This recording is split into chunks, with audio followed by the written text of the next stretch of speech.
This is Derby. He's the son of the horse I showed you last week, Twilight. He is half paint and half Appaloosa. He'll be 6 in August, and he's a stallion, so keep that in mind that he'll be a little smaller than if he was gelded. So the croup is measured from the loin to the base of the tail, or the point of the hip to the buttock. His is slightly steeper, but not terrible.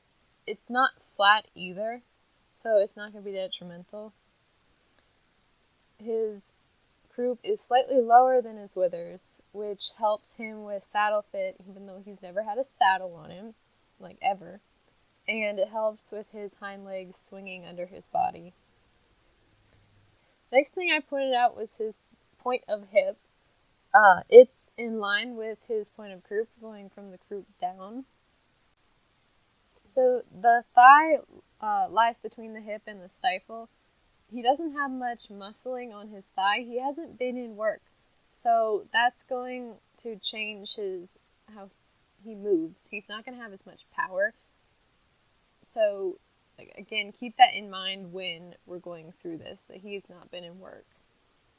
The thigh is measured from the point of the hip to the stifle. So this is his thigh. It's not that short, or at least I don't think it's that short, but to other people it might be. It's not overly muscled, but it doesn't lack too much muscle. There is sleek muscle tone on it. Moving on to the gaskin, it is measured between the stifle and the hock.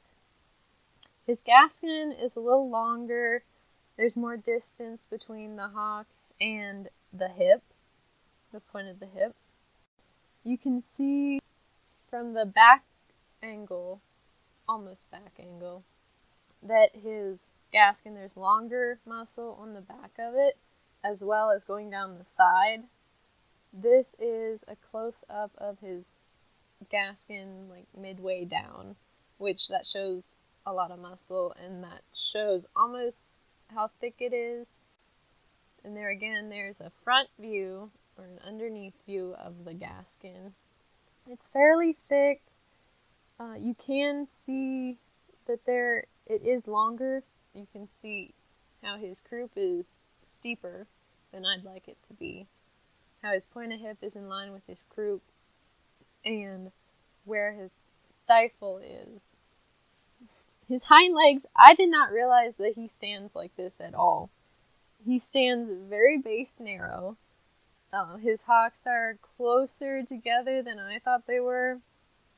And since he stands base narrow, he's slightly toed out. It's hard to see it in this picture. So I tried to set him up. This is an attempt. It was actually the best attempt. When he stands wider, you can see how much he's toed out. It just accentuates how he's toed out. And you can also see in this picture that he has longer cannon bones, which is not detrimental, even though his hocks are closer together. They're actually, I would consider medium. Some people might consider them long. And you can also see now, in this angle, his gaskin down to his hock is longer and about the same as his cannon. This is his hock.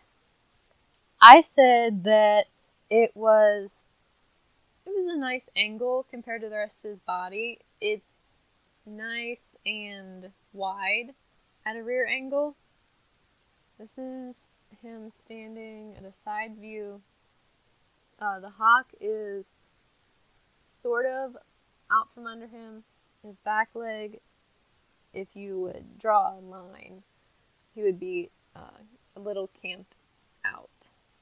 There's no bumps or lumps when you feel around his cannon, which is good. There's no blemishes. He hasn't been in any arguments with anyone. And the full view, you can see how he's put together. I think he's put together pretty nice from his croup back to his hind legs.